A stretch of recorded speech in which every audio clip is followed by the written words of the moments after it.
Olá, eu sou Dânia Martins, sou psicóloga, coordenadora da equipa de psicologia da Vaz Nobre Clínica, e este é o Neurosurpreendentes, um podcast que vem desmistificar o que é a neurodiversidade. Vamos então conversar com pais, especialistas, educadores, para tentarmos perceber quais são então estas variações no neurodesenvolvimento das crianças. E ainda partilhar estratégias práticas de forma a podermos potenciar todas as capacidades e os talentos surpreendentes das vossas crianças. Vivemos numa sociedade cada vez mais diversa. Nas escolas, as nossas crianças têm muitos colegas com diferentes formas de aprender, diferentes culturas, diferentes formas de estar no mundo. No entanto, a inclusão não passa apenas por colocar todas as crianças dentro da mesma sala de aula. A verdadeira inclusão começa muito antes, na forma como nós ensinamos as nossas crianças, na forma como falamos com elas, como as educamos e nos exemplos que damos e nos valores que partilhamos com os nossos filhos. Mas afinal, o que significa educar para a inclusão? Como é que podemos ensinar as crianças a respeitar as outras crianças que têm diferentes formas de estar, diferentes formas de aprender, e que papel têm os pais, que papel têm as escolas na construção de uma sociedade muito mais empática?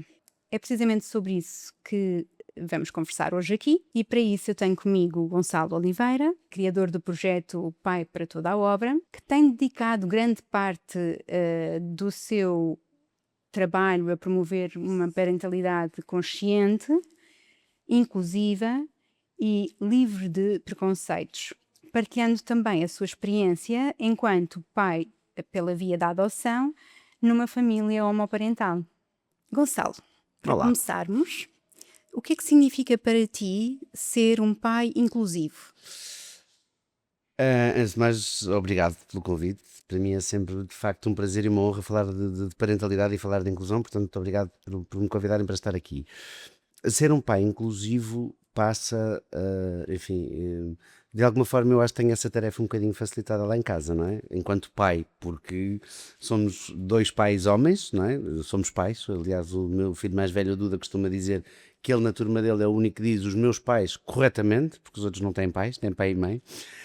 E temos duas, tenho um filho e uma filha de origem africana, negros, e portanto a inclusão está em cada segundo da nossa vida, da nossa casa. Para mim, ser um pai inclusivo passa exatamente por isto, ou seja, enquanto homem homossexual, eu vivi a vida toda a lutar pelo direito à indiferença. À indiferença a ser mais um, a não ter que ser notado nem sublinhado que eu era um homem gay, a cada coisa que fazia. E portanto acho que ser um pai inclusivo passa por transmitir precisamente estes valores. Nós não somos todos iguais, não existem duas pessoas iguais e todas as pessoas têm que ser respeitadas na sua dignidade, na sua autonomia. E eu uso muito uma expressão lá em casa que eu acho que é muito, que vem do movimento Escola Moderna, que enfim, muita gente já o conhece, e que eu acho que é muito figurativa daquilo que significa inclusão, que é cada pipoca salta no seu momento. E isto aplica-se a tudo, não é? Porque cada pipoca de facto exposta à mesma quantidade de óleo e à mesma temperatura vai saltando de um milho de forma diferente. Portanto, eu acho que significa transmitir isto aos nossos filhos, às nossas filhas, com uma grande veemência, que não, as características de cada pessoa são só isso, são características.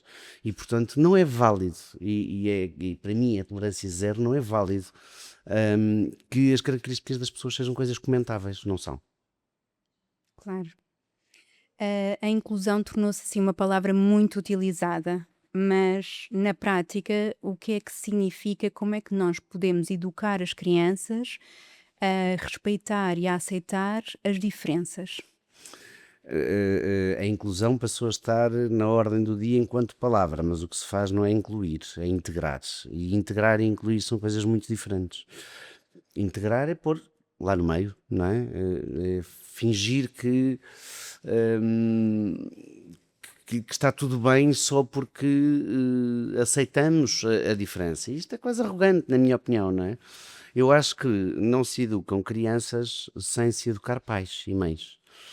E eu acho que este é o trabalho fundamental. Os ingleses têm uma expressão que eu gosto muito: the apple doesn't fall far from the tree, não é? A maçã não cai longe da árvore e, portanto, ninguém nasce preconceituoso, xenófobo, racista, homofóbico, ninguém nasce assim.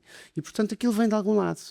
E é muito importante, e o meu trabalho no digital, e enfim, um pouco por todo o país, em formações, em palestras, naquilo que é hoje o meu trabalho, eu tento sensibilizar os pais precisamente para isto, porque às vezes, mesmo que não seja uma coisa latente e intencional, há um comentário que se faz à mesa, há uma reação a uma notícia que as crianças absorvem.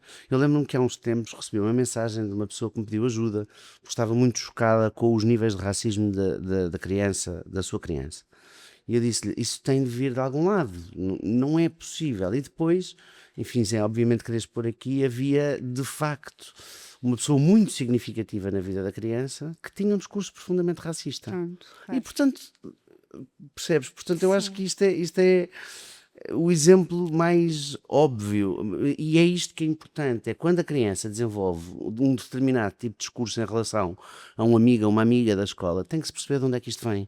E eu aposto muito a minha vida em como isso vai bater um adulto significativo na vida Claro. da criança. Uma Porque das figuras mais próximas e de obviamente, referência deles, claro. obviamente. Ou pelo menos alguém com quem a criança convive muito, Muito, pois. e que de alguma forma absorve, não é? Nós Uhum. sabemos hoje que a ciência é clara quanto a métodos de aprendizagem por modelagem, a neurónios espelho, quer dizer, é tão evidente o que nós sabemos hoje do ponto de vista da psicologia do desenvolvimento, do que é a forma de aprender das crianças, que obviamente isto vem dos adultos. Portanto, Ou também das tecnologias, não é? Da não há, claro, digitalização, claro, das. claro, claro, obviamente, Não é? aliás. Muitas vezes acontece isto também. Sem dúvida, aliás, nós estamos a braços com um desafio que nunca na história existiu, não é? Nós, Sim. pais desta geração, pais e mães desta geração, estamos a braços com um desafio que nunca existiu, com verdadeiros gurus da internet, com discursos machistas, misóginos, anti-mulheres, uma manosfera,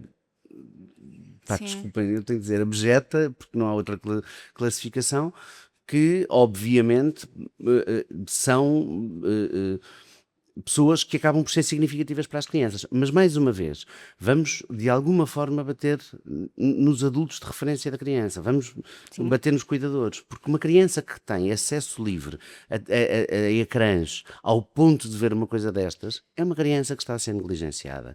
Não há outra forma de o dizer. E eu sou muito perentório nesta minha opinião, nesta minha visão, porque uma criança com menos, sei lá, de 16 anos, digamos, que está exposta a este tipo de discurso, está exposta a um tipo de negligência.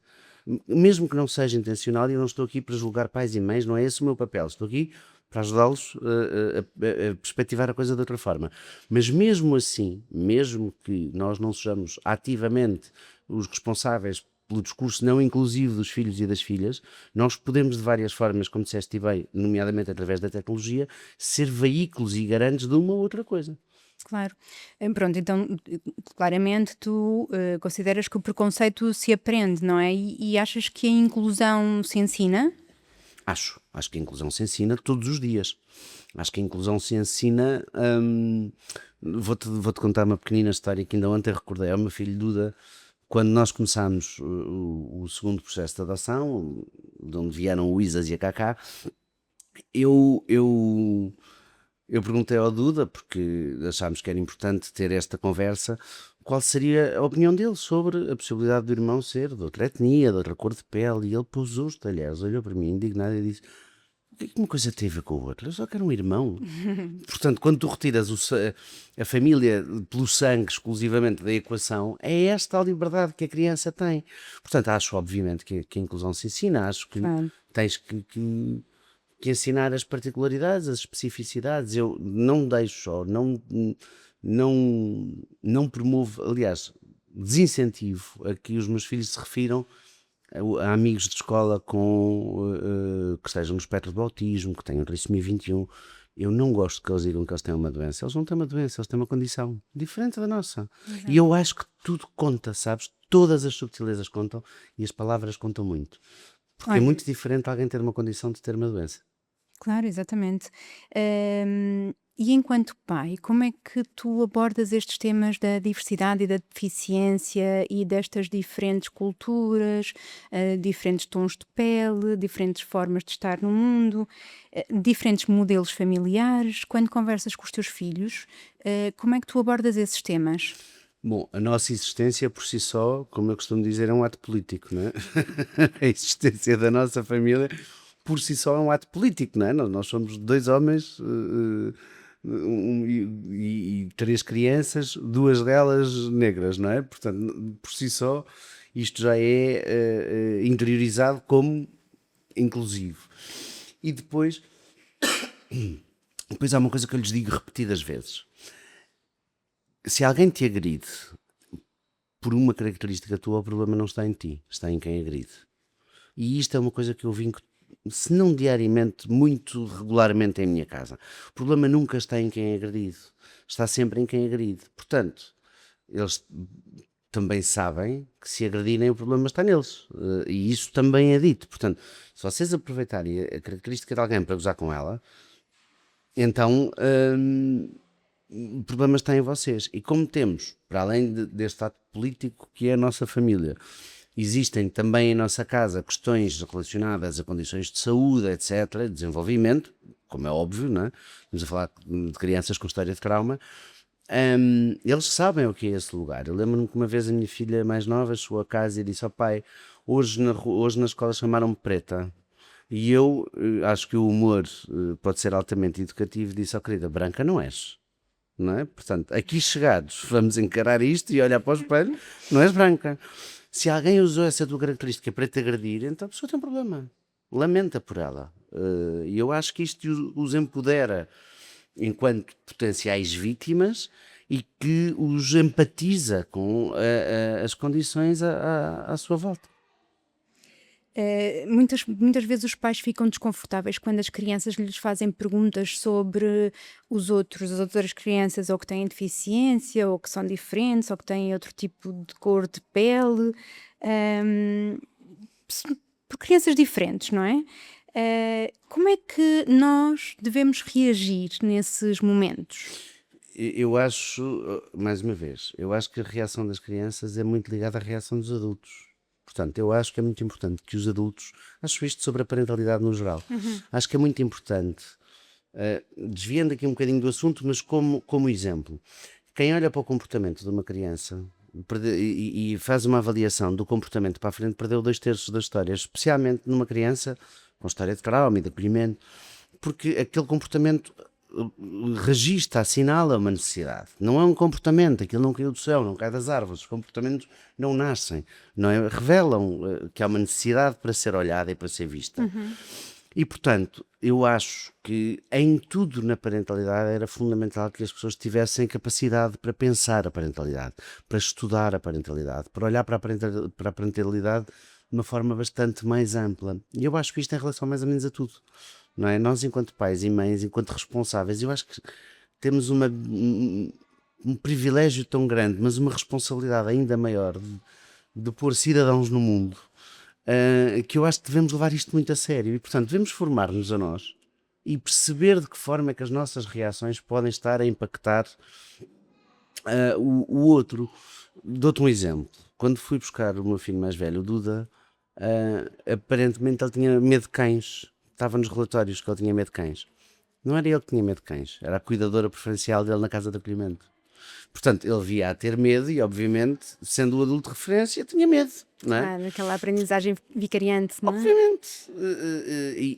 Portanto, eu acho que nós temos que nos avaliar a nós, perceber se estamos aptos para lidar com a diferença e se de alguma forma não estamos a passar à criança essa surpresa, essa animosidade, esse medo. Porque vamos lá ver, temos que tirar o elefante cor-de-rosa do meio da sala e há diferenças em crianças que para outras crianças não habituadas a lidar com ela pode ser às Podem vezes estranhar, claro. pode ser estranho, pode assustar, pode provocar medo e, portanto, se o adulto também não ficar sem saber o que fazer, claramente a criança vai fazer isso. Se for uma reação da criança livre, eu acho que o diálogo resolve quase tudo na vida. Aliás, As guerras existem quando se esgota o diálogo, não é? Portanto, eu Sim. acho que o diálogo resolve quase tudo na vida. Gonçalo, tu dizes que a tua família já por si é um ato político. Uhum. Consideras que hoje a sociedade portuguesa está mais aberta a respeitar diversas formas de família? Sim e não. Uhum. Ou seja, eu acho que a sociedade, o mundo em geral, está bastante mais polarizado. Há aqui um centro mais ou menos indiferente que se está a perder, na minha opinião. Ou seja, Portugal concretamente fez um caminho absolutamente extraordinário em matéria legislativa de direitos de pessoas LGBTQIA+. Quer no acesso à adoção, no acesso ao casamento, enfim, tem vindo a ser paulatinamente corrigida uma série de uma lista de injustiças e desigualdades que vinham a acontecer ao longo do tempo. Por outro lado, nós temos hoje uma realidade política que nunca tínhamos tido, não é? Temos um partido extremista com assento parlamentar, temos fundamentalismos religiosos que não era hábito termos, e portanto temos aqui uma série de condições que são perigosas, e são perigosas porque são fundamentalistas. Por exemplo, Portugal vem nos últimos anos a cair todos os anos no ranking de países europeus em matéria de direitos de pessoas LGBTQIA+. Contrariamente à Espanha, por exemplo, que nos últimos anos chegou a primeiro, Portugal está neste momento em 12º, já esteve em quarto. Bolas. Pronto, portanto, é evidente que É um não grande estamos em... retrocesso. Diz? É um grande É retrocesso. um enorme retrocesso, é um terço, não é? É quer dizer, caímos, não é um terço, caímos 2 vezes mais a posição que tínhamos, não é? Estávamos em quarto, estamos em 12º.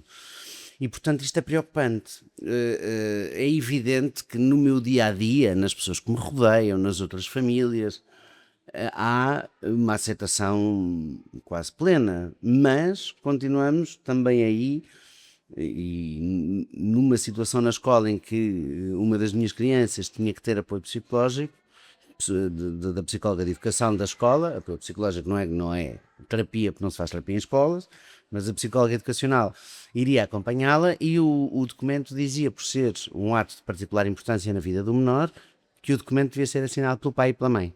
Eu disse que não assinava aquele documento assim. Por um motivo muito simples, a minha filha tem 2 pais. E, portanto, ou seja, até do ponto de vista legal, aquele documento seria nulo se eu e o Miguel o assinássemos, não é? Portanto, é evidente que fizemos um enorme caminho até chegar aqui, mas nada está garantido. E, portanto, no trato, a minha vida é uma vida de uma família, de um ponto de vista mais macro. As coisas não estão famosas e eu recebo ódio homofóbico nas minhas redes sociais e portanto, não tenho uma resposta conclusiva para isso. Ou seja, acho que do ponto de vista social já tivemos mais. Obviamente não estamos em 1974, não é? Nem Felizmente. 73, felizmente, mas há quem queira voltar aí, não é? E os direitos de pessoas LGBTQIA+, são sempre os últimos direitos. Eu não sei se as pessoas que nos ouvem e nos veem sabem, mas o general Galvão de Melo, logo depois do 25 de Abril, disse que a revolução não se fez para homossexuais nem para prostitutas. Portanto, chega sempre mais tarde e é sempre mais fácil perder. E nós vemos hoje o ataque em relação à autodeterminação de género, a bandeiras Sim. às cores em edifícios públicos, como se isso resolvesse qualquer problema real do país. Portanto, eu acho que, obviamente, no trato da vizinhança, da escola, embora que os problemas da homofobia que eu tive foram exclusivamente com professores e educadores de infância, e isto também tem que ser dito, porque também merece ser olhado, agora, há um ambiente político que não é fantástico. Olhem, tu então, como pai, já sofreste aqui alguns portanto, preconceitos e algumas ofensas e discriminação. E como é que tu lidaste nessa situação enquanto pai? Há sempre microagressões, há sempre um formulário que diz nome da mãe e nome do pai, há sempre festas, não digo sempre, não acontece sempre em todas as escolas, mas acaba por acontecer sempre festas do dia do pai e dia da mãe, que trazem sempre mais sofrimento a todos, não é em relação aos meus, não é? Porque depois são festas às 3 da tarde, as pessoas estão a trabalhar, não podem ir, os miúdos tiveram que preparar uma coisa que os pais ou as mães depois não veem, enfim, não há grande graça a essas celebrações, mas depois há coisas mais in your face, não é? Mais aguerridas, e denuncio sempre. Denuncio à coordenação, à direção da escola, à Direção-Geral de Educação, à Inspeção-Geral, nas minhas redes, o que for, não me caldo. Não me caldo porque não podemos banalizar esta agressão, mesmo quando ela vem de um lugar de ignorância. E de ignorância isto não tem nada de ofensivo, de desconhecimento. Temos que tentar, obviamente, resolver. Já tive experiências fantásticas. Com uma professora do Duda, ele tinha que fazer a árvore genealógica e chegou a casa com um papel que dizia nome da mãe, nome do pai, avós maternos, avós paternos. E eu disse-lhe, isto não se encaixa, ele vai ter que se encolher, vai ter que riscar mãe, ou seja, ele vai ter que fazer um movimento para caber neste formato. E isto não é inclusão. Incluir não é isto. E ela pediu-me imensa desculpa e a partir dali fizemos, durante 4 anos, o primeiro ciclo todo, um verdadeiro trabalho de equipa. Aliás, essa escola, inclusivamente, reparou o erro, chamando todos os anos seguintes, cada vez que uma turma do primeiro ano estava a dar a família, chamava o Duda para ele dar a aula, porque ele sabia imenso sobre famílias. E a coisa foi corrigida e trabalhámos em conjunto. E isto não é a mesma coisa que haver um ataque direto, não é? E a coisa também não pode ser vista da mesma forma. Portanto, não tem mal cometer erros, tem mal não cometer erros deliberadamente para ofender, já cheguei inclusivamente a fazer queixa-crime. Ok, e neste caso aqui da discriminação principalmente, que tu levas sempre, portanto, a reclamação até aos últimos recursos, não é? Eh, Tens tido respostas satisfatórias, ou seja, por exemplo, a parte do Ministério da Educação, da GEST, do Não. IGEC, A Just foi foi extinta agora. extinta, não é?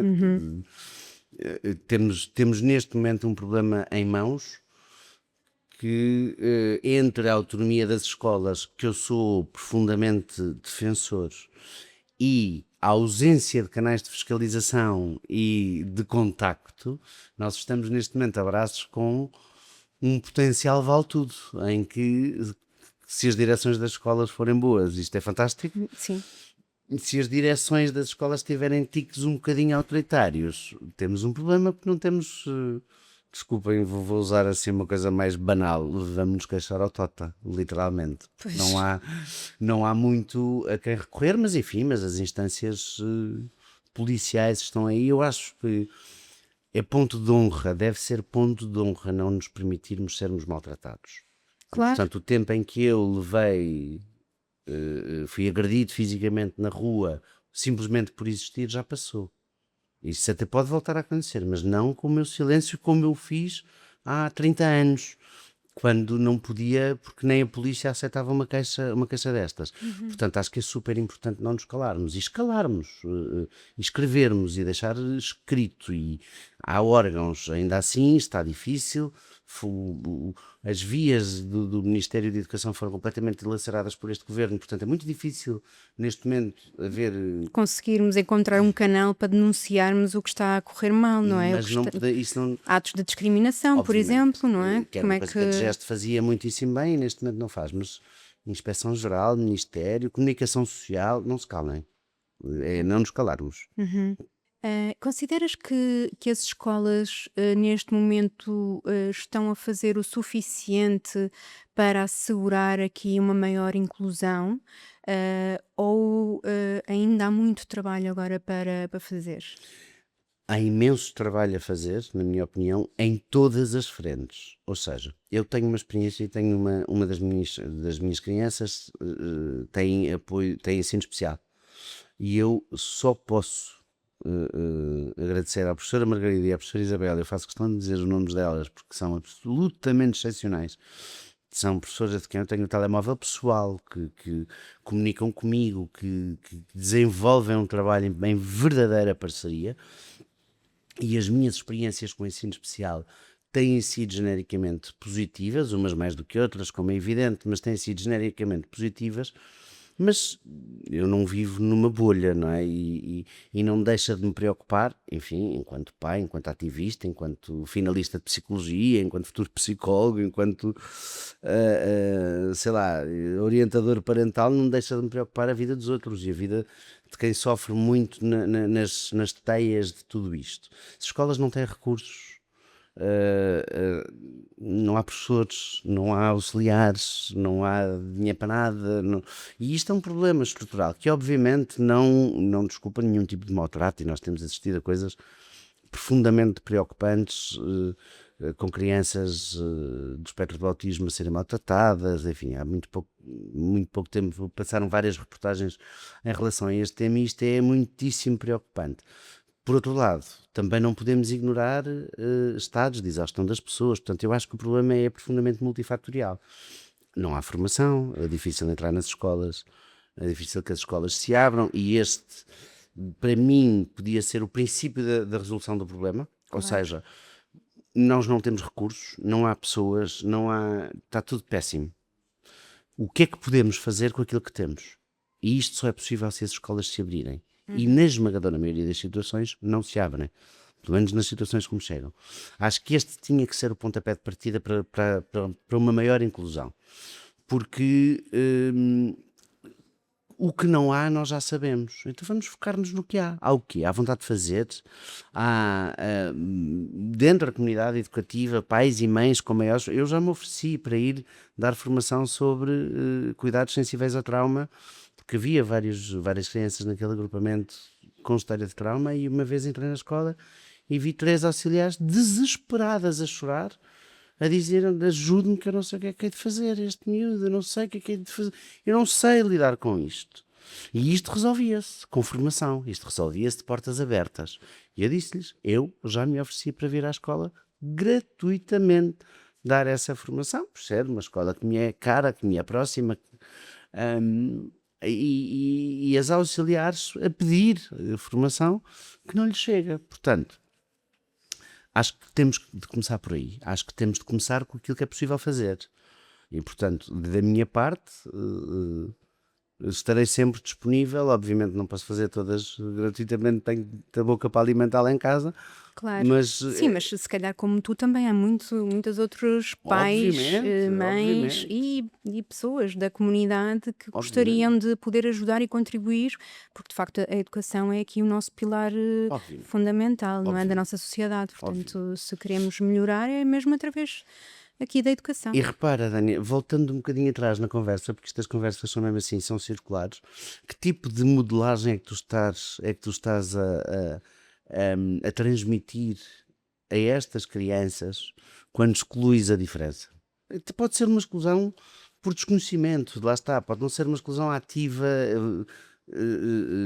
panfletária, de vontade, Sim, percebes? Mas o que é que tu estás a dizer a todas aquelas crianças que assistem à falta de recursos das pessoas para lidar com a diferença?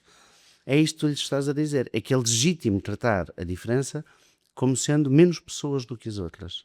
Há seres humanos de primeira e de segunda. É isto que nós estamos a transmitir. não Dentro de uma pode. escola isto não pode acontecer. Nunca, claro. Portanto, o meu grande apelo é sempre: abram as portas, deixem-nos entrar, deixem-nos fazer convosco. Ninguém vos quer ameaçar, ninguém vos quer tirar o vosso trabalho. Fiscalizar Não é ou, nada claro, disso. Nós só queremos ajudar. Pronto, ajudar. exato. Hum, que conselho darias a um pai ou uma mãe, hum, que quer educar o seu filho para ser mais tolerante e mais empático, eh, e mais respeitador a nível da inclusão? Vou-me repetir um bocadinho, mas eu acho que antes de ensinar tem que ser. Tem que saber ser. Uhum. Tem que se colocar nesse lugar, não é? De empatia, porque nada ensina mais do que o exemplo, a verdade é esta. E havendo dissonância entre aquilo que eu digo e aquilo que eu faço, a criança mais facilmente absorve o que eu faço e aquilo que eu digo. Portanto, se eu lhe disser: trata bem o coleguinha com trissomia 21, e ele me vir a fazer caras e bocas, ou não, não há muito que se possa fazer, não é? Portanto, eu acho que essa inclusão, essa empatia tem que começar em nós adultos. Sim, Ninguém ensina, tu não deixas de herança física o que não tens, não é? Tu só deixas o que tens. Se não fores proprietário de uma casa, não vais deixar uma casa aos teus filhos. Nas emoções é igual, claro. percebes? No, Sim, no comportamento, na atitude é igual. Tu sim. só dás aquilo que conheces, não é? Portanto, não há conversa nenhuma, nem bonitinha, que não seja desmontada por um almoço de família rodeado de homofobia e xenofobia e racismo, Claro. percebes? Sim, as crianças aprendem muito mais pelo exemplo, pelo que vêm, Obviamente. pela observação do comportamento dos outros, não é? Do que Obviamente, portanto, por acho que aquilo o que primeiro ouvem. passo é trabalharmos isso em nós Uhum. e percebermos, olharmos para nós. Há uma coisa que a vida e o quanto tenho estudado nestas matérias me ensinou, que é nada se resolve sem que tu olhes para o problema. Eu percebo que às vezes olhar para o problema causa dor, causa desconforto. E assumir falhas também. Obviamente, vulnerabilizar-nos é importantíssimo. É importantíssimo olhar para dentro e pensar. Eu lembro-me de uma pessoa que conheci que tinha reações físicas quando privava com alguém que tinha algum tipo de deficiência visível, física, não, sei lá, falta de uma mão ou qualquer coisa deste género.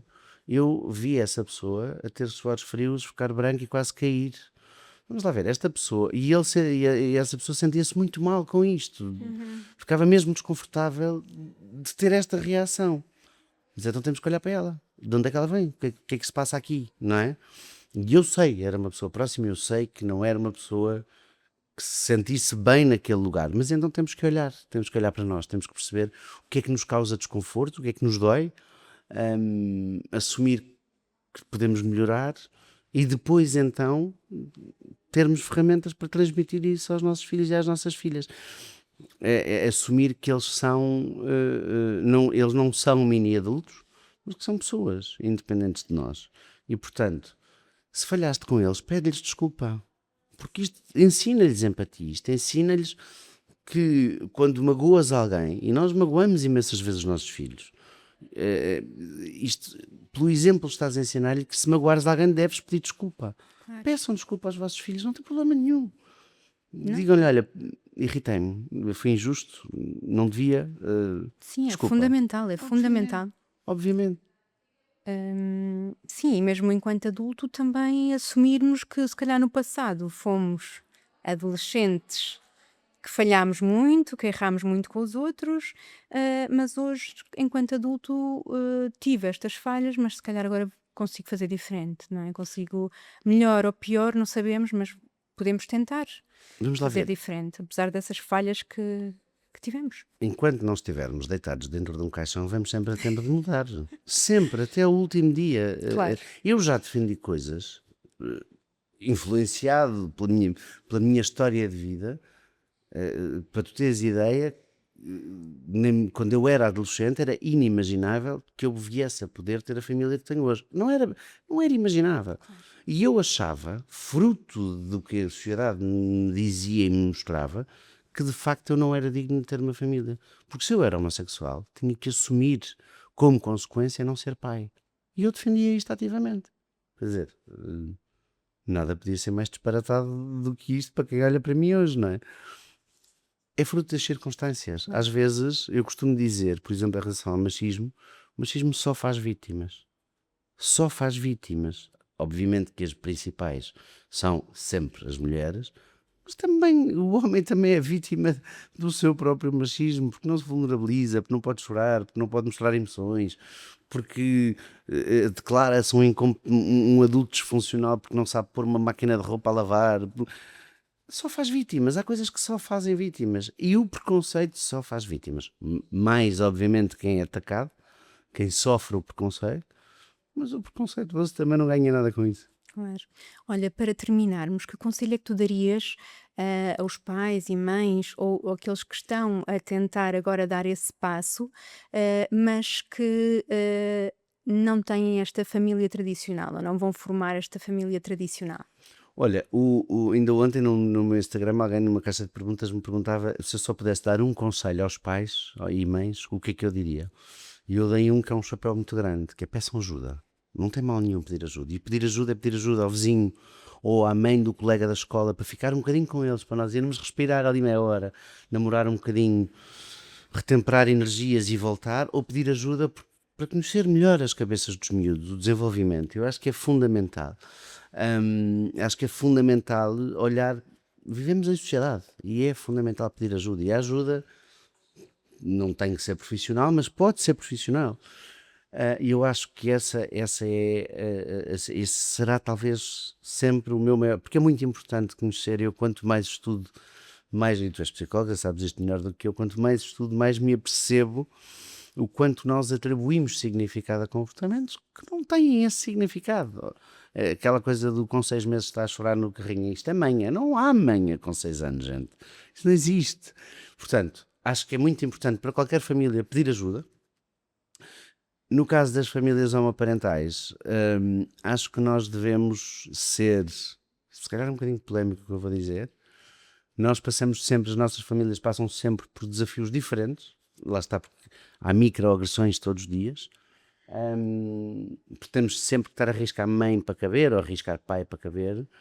Acho que nós temos que ser, no bom sentido da palavra, selvagens no sentido parental, de proteger os nossos filhos, dando-lhes, no entanto, musculatura emocional para que eles vão para o mundo e que se saibam defender das agressões externas, porque nós não os podemos proteger de tudo, isso não existe, não é? Não estamos 24 horas por dia com eles e nós estamos a formar adultos, não é?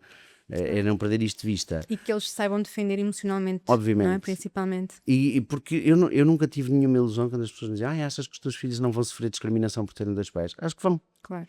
Mas acho que vão, como vão os que usam óculos, os que são gordos, os que são magros, os que os pais eram separados. É mais um fator para alimentar preconceituosos. E quanto a isso nós não podemos fazer nada, podemos protegê-los e dar-lhes musculatura emocional para eles reagirem. No caso de ser pela via da adoção essa família, então ainda mais uma chega. Comunicação aberta, fluida, clara sempre. A história é da criança e ela tem direito total a aceder a ela em qualquer altura, de acordo obviamente com o estágio de desenvolvimento em que estás. Muito obrigada, Gonçalo, por Obrigado. esta conversa tão inspiradora. A inclusão começa em casa, nas conversas que temos com os nossos filhos, com as nossas crianças, na forma como falamos sobre quem é diferente, educar para a empatia, para o respeito, para a diversidade, é preparar já as próximas gerações para construir uma sociedade mais justa e mais empática e mais saudável. Estamos a chegar ao fim de mais um episódio de Neurosurpreendentes. Voltamos em breve com mais estratégias, com mais partilhas, com novas histórias, novas ferramentas para apoiar as famílias e o desenvolvimento dos vossos filhos. Até lá, estaremos aqui sempre contactáveis e disponíveis para vos ouvir, para vos aconselhar e acompanhar na Vaz Novos Clínica, em Belas ou na Póvoa de Santo Adrião. Até breve!